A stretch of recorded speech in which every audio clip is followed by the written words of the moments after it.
أعوذ بالله السميع العليم من الشيطان الرجيم بسم الله الرحمن الرحيم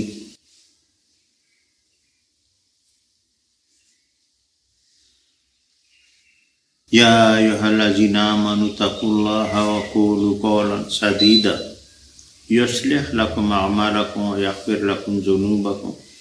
ومن يطع الله ورسوله فقد فاز فوزا عظيما بسم اللہ الرحمن الرحیم السلام علیکم ورحمۃ اللہ وبرکاتہ ایھا المستمعین الکرام، آج ہماری بیان ہے فتح دمشق کے بارے میں۔ سیف بن عمرو بیان کرتے ہیں کہ جب ابو عبیدہ نے یرموک سے کوچ کیا اور فوجوں کے ساتھ مرجل صفرا میں پرکش ہوئے اور آپ محاصرہ دمشق کا عزم کیے ہوئے تھے کہ اچانک آپ کو اطلاع ملی کہ انہیں حمص سے کمک مل گئی، اور آپ کو یہ اطلاع بھی ملی کہ فلسطین کے علاقے میں پہل میں رومیوں کی بہت بڑی فوج جمع ہو چکی ہے، اور آپ کو معلوم نہیں ہو رہا تھا کہ دونوں باتوں میں سے کس کو پہلے اختیار کرے۔ پس آپ نے اس بارے میں عمر رضی اللہ عنہ کو خط لکھا تو اس کا جواب آیا کہ آپ دمشق کا ابتدا کیجئے، کیونکہ وہ شام کا قلعہ اور دارالخلافہ ہے، پس جلدی سے اس پر حملہ کیجئے۔ اہل پہاڑ کو ان کے سواریوں کے ذریعے غافل رکھو، اور جو ان کے سامنے کھڑے ہیں، پس اگر اللہ تعالیٰ نے دمشق سے قبل اسے فتح کر دے تو ہم اس بات کو پسند کر رہے ہیں، اور اگر دمشق سے پہلے فتح ہو جائے تو آپ اور آپ کے ساتھی چلے جائیے اور دمشق پر قائم مقام مقرر کرے۔ جب اللہ تعالیٰ آپ کو فتح دے دے تو خالد رضی اللہ عنہ کو حمص چلے جائے، اور عمرو بن العاص اور شرجیل کو اردن اور فلسطین پر حکمران بنا کر چھوڑ دے۔ سیف بن عمرو بیان کرتے ہیں کہ ابو عبیدہ نے فحل کی طرف 10 امراء کو بھیجا، اور ہر امیر کے ساتھ 5 امراء تھے، اور سب پر عمارہ بن مخشی صحابی امیر مقرر تھے۔ پس یہ لوگ مرج السفر سے فحل کی طرف گئے، اور انہوں نے وہاں تقریباً 80,000 رومیوں کو پایا، اور انہوں نے اپنے ارد گرد پانی چھوڑ رکھا تھا، جس سے زمین کیچڑ ہو گئی تھی، جس کی وجہ سے انہوں نے جس کا نام روعہ رکھا دیا تھا، اور اللہ تعالیٰ نے مسلمانوں کو اس پر فتح دی، اور یہ پہلا قلعہ تھا جو دمشق سے فتح ہوا، جیسا کہ ابھی اس کی تفصیل بیان ہوگی۔ ابو عبیدہ نے دمشق اور فلسطین کے درمیان ایک فوج بھیجی، اور زوال قلعہ کو ایک فوج کے ساتھ دمشق اور حمص کے درمیان بھیجا، تاکہ جو کمک انہیں ہرقل کی طرف سے ملے اسے واپس کر دے۔ دمشق جانے کے لیے مرج الصفرا سے روانہ ہوئے، اور آپ نے خالد بن ولید کو قلب میں مقرر کیا، اور عبیدہ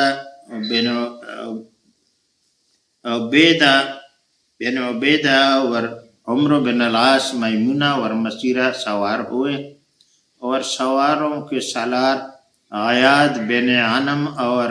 پیادوں کے سالار شرجیل بن حسنہ تھے۔ پس یہ لوگ دمشق آ گئے، جس کا حکمران نستاس بن نستوس تھا۔ خالد بن ولید مشرقی دروازے پر اترے، اور اس کے ساتھ ہی باب کسان تھا، اور ابو عبیدہ الجابیہ کے بڑے دروازے پر، اور یزید بن ابی سفیان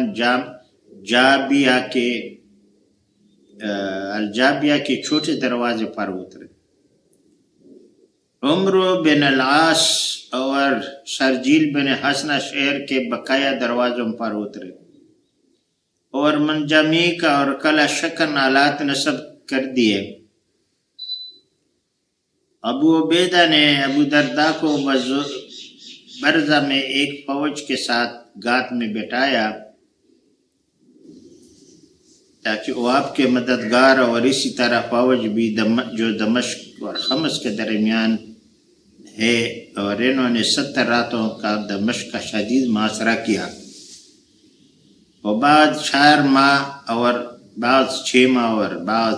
14 بیان کرتے ہیں۔ واللہ اعلم۔ اہل دمشق ان سے بہت محفوظ تھے اور اپنے بادشاہ ہرقل کو جو حمص میں تھا پیغام بھیجا کہ اس سے کمک مانگتے تھے، اور زوال قلاع کی وجہ سے جن کو ابو عبیدہ نے دمشق اور حمص کے درمیان دمشق سے 1 رات کے فاصلے پر گات میں بٹھایا ہوا تھا، ان تک مدد پہنچنا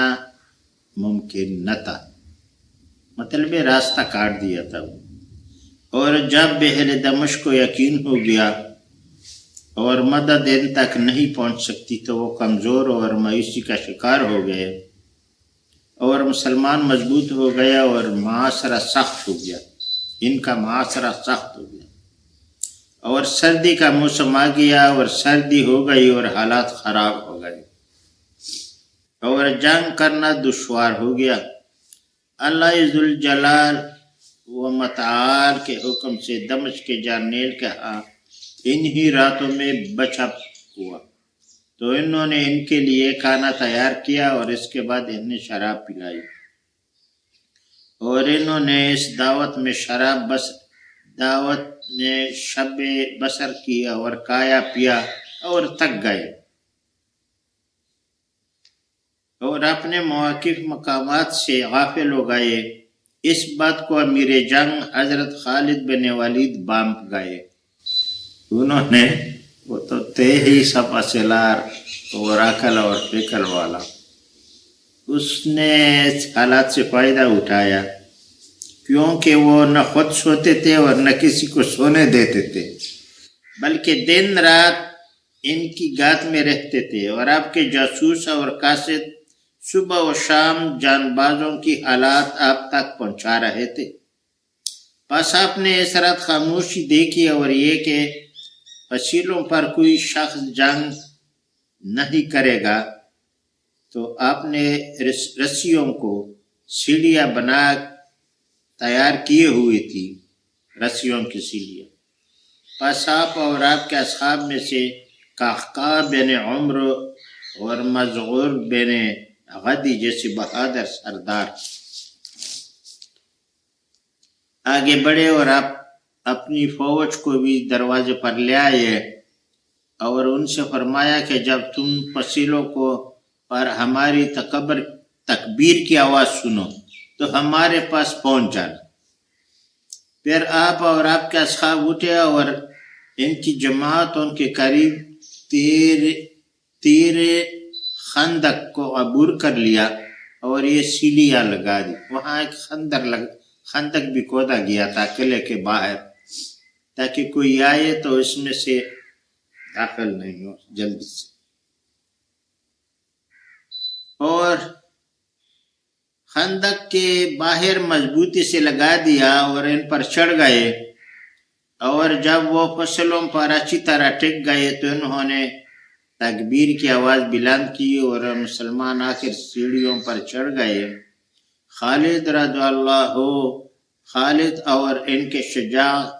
اصحاب فصیلوں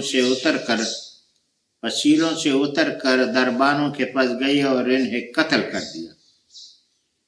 اور خالد اور آپ کے اصحاب نے دروازے کے قفل کو تلواروں سے توڑ دیے اور بزور قوت دروازہ کھول دیا۔ خالد رضی اللہ کی فوج مشرقی دروازے سے داخل ہو گئی، اور جب اہل شہر نے تکبیر کی آواز سنی تو وہ جوش میں آ گئے اور ہر پارٹی فصیلوں میں اپنی اپنی جگہ کی طرف گئی۔ انہیں کچھ پتہ نہ تھا کہ صورتحال کیا ہے، کیونکہ وہ تو مسلمان پہلے ہی قابض ہو چکے تھے، ان میں گھس گئے تھے اور سنبھل گئے تھے اور تیار بیٹھے ہوئے تھے۔ اور جب مشرقی دروازے کے اصحاب میں سے کوئی شخص آتا تو خالد کے ساتھی اسے قتل کر دیتے۔ جو آدمی ادھر سے آتا، جو دمشق کے اندر میں سے تھا دروازوں کی طرف، تو اسے قتل کر دیتے۔ بزور قوت شہر میں داخل، اور خالد رضی اللہ بزور قوت شہر میں داخل ہو گئے۔ خالد جہاں بھی لڑے ہیں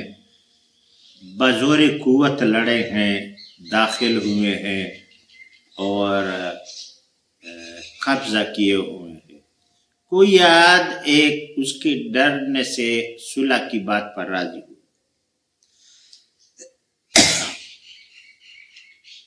اور آپ نے جس کو وہاں پایا قتل کر دیا۔ ہر دروازے کے لوگوں نے اپنے اس امیر سے جو دروازے کے پاس تھا باہر سے صلح کی متعلق پوچھا، اور مسلمانوں نے انہیں نسب کی طرف دعوت دی تھی، مگر وہ ان کو بات کو نہیں مانتے تھے۔ پہلے مسلمانوں نے کہا کہ نسب کرو، شام کو نسب تمہارا صلح کر لیتے ہیں، نسب ہماری ہے، مگر انہوں نے نہیں مانا اور انکار کر دیا۔ پس جب انہوں نے اس کی طرف انہیں دعوت دی تو وہ مان گئے، اور بقیہ صحابہ کو پتہ نہ چلا کہ خالد رضی اللہ عنہ نے کیا کیا ہے، اور مسلمان ہر جانب ہر دروازے سے داخل ہو گئے،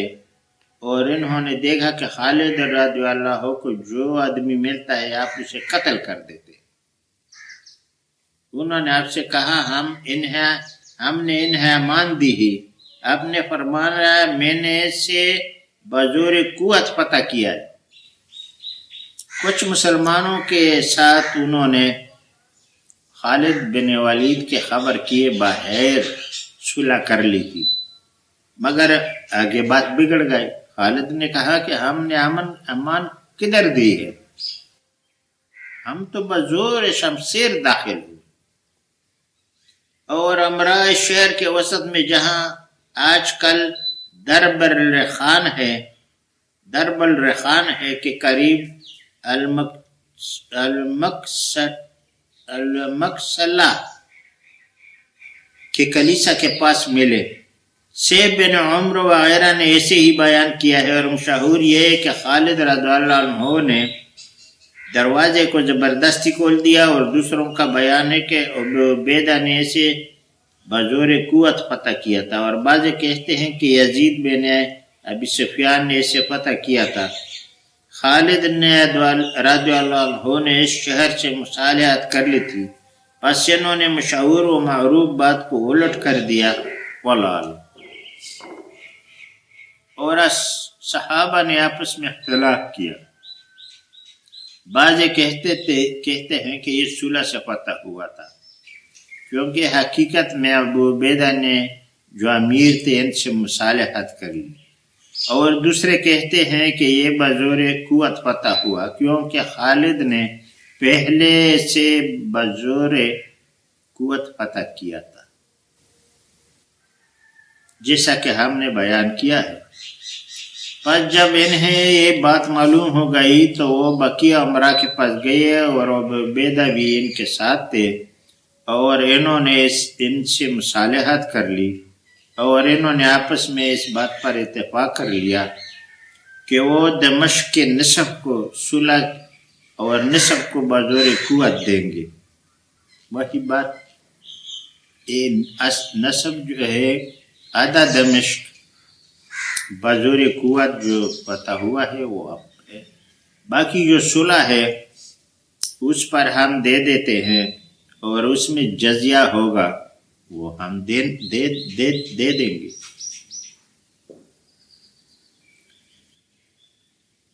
پس جو نصب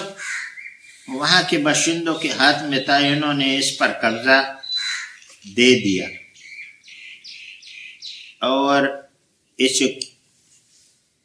وہاں انہیں ٹھہرا دیا اور نصف صحابہ کے قبضے میں رہا۔ اور شیخ بن عمر کی بیان کردہ بات اسے قوت دیتی ہے کہ صحابہ ان سے مطالبہ کرتے تھے کہ وہ نصف پر ان سے مصالحت کریں اور وہ نہیں مانتے تھے۔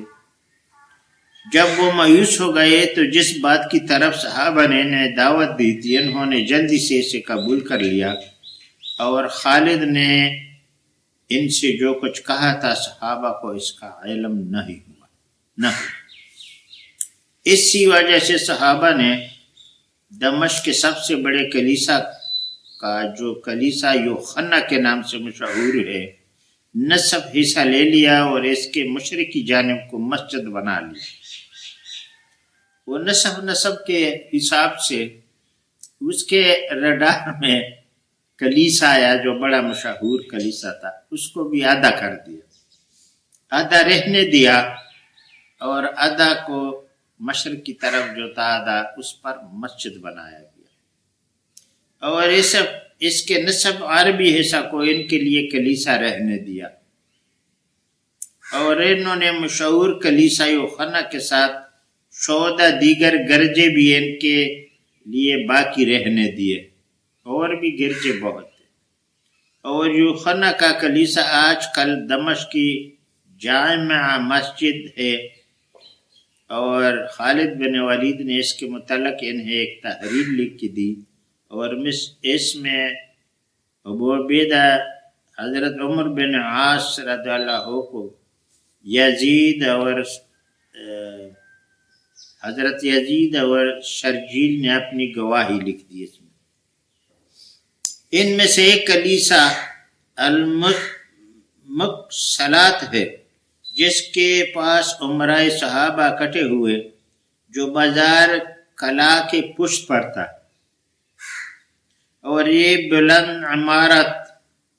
اس کی نچلی عمارت سے صابن فروخت کرنے والوں کے بازار میں دیکھی جا سکتی۔ پھر بعد میں یہ تباہ و برباد ہو گیا اور ان کے پتھر عمارات میں سے لگا دیے گئے، لے لیے گئے۔ اور دوسرا کلیسا کرشیوں کے کوچے کے سرے پر تھا، جو چھوٹا تھا۔ حافظ ابن عساکر بیان کرتے ہیں کہ ان میں سے کچھ گرجے آج تک باقی ہے، جو پراگندہ ہو چکے ہیں۔ تیسرا کلیسا بطیخ کے قدیم گھر میں تھا۔ میں کہتا ہوں کہ وہ شہر کے اندر کوشک کے قریب تھا، اور میں اسے وہ مسجد خیال کرتا ہوں جو مکان مذکور سے قبل تھی اور مدت سے تباہ ہو چکا ہے۔ اللہ عالم۔ چوتھا کلیسا بنی نصر کی گلی میں درب الخبالین اور درب التمیمی کے درمیان تھا۔ حافظ ابن عساکر نے بیان کیا ہے کہ میں نے آپ کی کچھ عمارت کو دیکھا ہے جن کا زیادہ حصہ برباد ہو چکا ہے۔ اور پانچواں کلیسا یولس کا کلیسا ہے۔ ابن عساکر نے بیان کیا ہے کہ وہ کیساریہ فخریہ کے عربی کی طرف تھا، اور میں نے اس کی عمارت کے کچھ محراب دار حصے کو دیکھا ہے۔ چھٹا کلیسا دار القلاتا کی جگہ پر تھا، جو آج کلیسا کلانیسین کے نام سے مشہور ہے۔ میں کہتا ہوں کلانیسین آج کل کے خواخین میں ہے۔ ساتواں کلیسا آج کل کے کچال کیل میں تھا، جو پہلے حمید بن درہ کے کلیسا کے نام سے مشہور تھا، کیونکہ کچھا اس جگہ کی جاگیر تھا، اور وہ حمید بن عمرو بن مساح کرشی عامری تھا اور درہ اس کی ماں تھی، اس کے ماں جو ادھر رہتی تھی، اور وہ درہ دختر ہاشم بن عتبہ بن ربیعہ تھی۔ اس کا باپ معاویہ کا ماموں تھا، حضرت معاویہ کا ماموں تھا، اور وہ انہوں نے یہ کچھ جاگیر کے طور پر دیا تھا، پس یہ کلیسا اسی کی طرف منسوب ہوگی، اور وہ مسلمان تھا۔ اس کی ماں وہ جو عورت تھی جس کی یہ جاگیر تھی، وہ درہ، وہ مسلمان تھی، اور آج سے اس کے سوا کوئی کلیسا ان کے لیے باقی نہیں رہا، اور ان کی اکثریت ویران ہو چکی ہے، اور ان میں سے یعقوبیہ کے لیے بھی ایک کلیسا تھا جو باب تما کے اندر خالد بن سعید بن ابی العیس کے پلاٹ اور طلحہ بن عمرو بن مرتا کی جہنی کی گلی کے درمیان واقع تھا۔ وہیں 8واں کلیسا تھا، اور یعقوبیوں کا ایک اور کلیسا بھی تھا جو التنوی اور بازار عالی کے درمیان تھا۔ ابن عساکر نے بیان کیا ہے کہ اس کے کچھ بنیادیں باقی ہے، اور وہ مدت ہوئی تباہ ہو چکا ہے۔ جو 9واں کلیسا تھا، 10واں کلیسا مصباح تھا۔ حافظ ابن عساکر نے بیان کیا ہے کہ وہ مشرق دروازے اور باب تما کے درمیان النبتین کے نزدیک فیصل کے پاس موجود ہے، اور آج کل لوگ اسے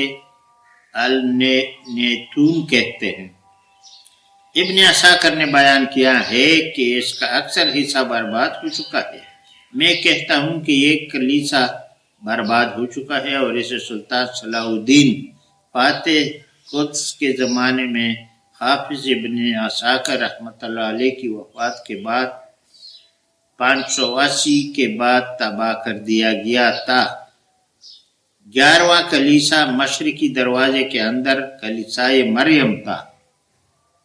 حافظ ابن عساکر بیان کرتے ہیں کہ جو گرجے ان کے قبضہ میں باقی رہ گئے تھے، یہ ان سب سے بڑا تھا۔ میں کہتا ہوں پھر یہ کلیسا ان کی وفات کے مدت بعد ظاہر رکن الدین ببرس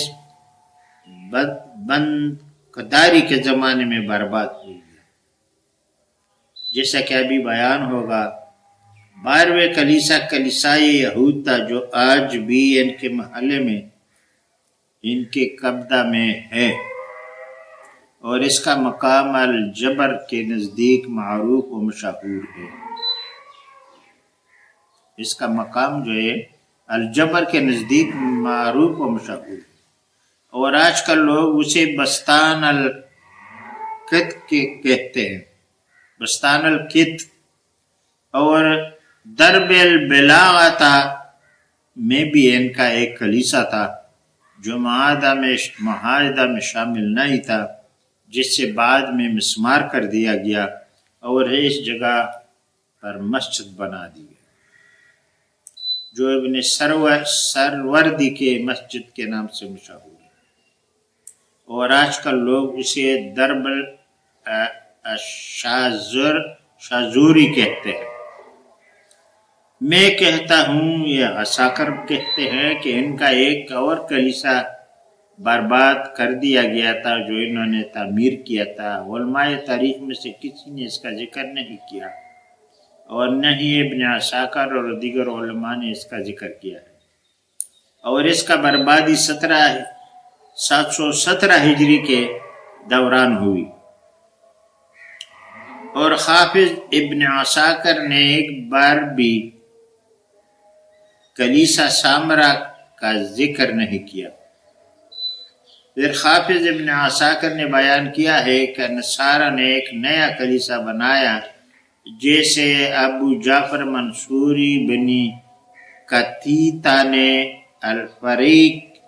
الفریق میں نہر صالح کے پاس، جہاں آج کل دارز بہا ہے، اور ارمن ہے کے قریب تعمیر کیا، جسے بعد میں مسمار کر دیا گیا اور اسے مسجد بنا دیا گیا جو مسجد الجنی کے نام سے مشہور ہے، اور وہی مسجد العبد الیمین ہے۔ ابن عساکر نے بیان کیا ہے کہ انہوں نے خدام کے بھی 2 نئے گرجے بنائے، جن میں سے ایک ابن الماسلی کے گھر کے پاس تھا جسے مسجد بنا دیا گیا، اور دوسرا نقش و نگار کرنے والوں کی گلی کے سرے پر تھا، اس سے بھی مسجد بنا دیا گیا۔ حافظ ابن عساکر دمشقی کا بیان ختم۔ میں کہتا ہوں کہ بظاہر سے بن عمر کے اسلوب کلام سے معلوم ہوتا ہے کہ دمشق 13 ہجری میں فتح ہوا تھا، لیکن سیف نے جمہور کے بیان کے مطابق واضح طور پر بیان کیا ہے کہ دمشق 15 رجب 14 کو فتح ہوا تھا، اور یہی بات حافظ ابن عساکر نے محمد بن عائض کرشی دمشقی کی تاریخ سے عن ولید بن مسلم عن عثمان بن حسین بن علاقی عن یزید بن عبیدہ بیان کیا ہے۔ وہ بیان کرتے ہیں کہ دمشق 14 ہجری میں فتح ہوا تھا، اور دحیم نے اسے بحوالہ ولید روایت کیا ہے۔ وہ بیان کرتے ہیں کہ میں نے شیوخ کو بیان کرتے سنا ہے کہ دمشق 14 ہجری میں فتح ہوا تھا، اور یہی بات سعد بن عبدالعزیز، ابو محشر، محمد بن اسحاق، معمر اور عامی نے بیان کی، اور اسے اپنے مشائخ ابن کلبی، خلیفہ بن خیاط، ابو عبیدہ القاسم بن سلام سے بیان کیا ہے۔ دمشق 14 میں فتح ہوا تھا ہجری میں، دمشق 14 ہجری میں فتح ہوا تھا، اور سعید بن عبدالعزیز، ابو المحشر اور عامی نے یہ اضافہ کیا ہے کہ یرموک کا معرکہ اس کے 1 سال بعد ہوا تھا، اور بعض کہتے ہیں کہ دمشق شوال 14 ہجری میں فتح ہوا تھا، اور خلیفہ نے بیان کیا ہے کہ ابو عبیدہ نے رجب شعبان رمضان اور شوال میں ان کا محاصرہ کیا رکھا، اور ذوالقعدہ میں صلح کی تامین ہوئی۔ اور اموی اپنے معاذی میں بیان کرتے ہیں کہ معرکہ اجنادین جماد الاولی میں، اور معرکہ فحل ذوالقعدہ 13 ہجری میں ہوا تھا، یعنی معرکہ دمشق 14 میں ہوا تھا۔ اور دحیم بحوالہ ولید بیان کرتے ہیں کہ امی نے مجھ سے بیان کیا ہے کہ فحل اور اجنادین کے معرکے ابو بکر صدیق کے خلافت میں ہوئے، پھر دمشق کی طرف گیا اور رجب 13 ہجری میں وہاں اترے، یعنی انہوں نے اسے 14 ہجری میں فتح کیا، اور معرکہ یرموک 15 ہجری میں ہوا۔ عمر رضی اللہ عنہ 16 ہجری میں بیت المقدس کی طرف آئے۔ باقی انشاءاللہ باذن اللہ کل سنائیں گے تاریخی واقعات جو ہو رہے ہیں، جو گزر رہے ہیں۔ بڑے بڑے مسلمانوں نے جہاد کیے، فتح پائے، بہادروں کے سلاروں کے تحت رہے، اور بڑے بڑے غنیمت لوٹے ہیں۔ آج کل جس پر مسلمان قابض ہے اور آپس میں لڑتے رہتے ہیں، بہت افسوس ہے ان پر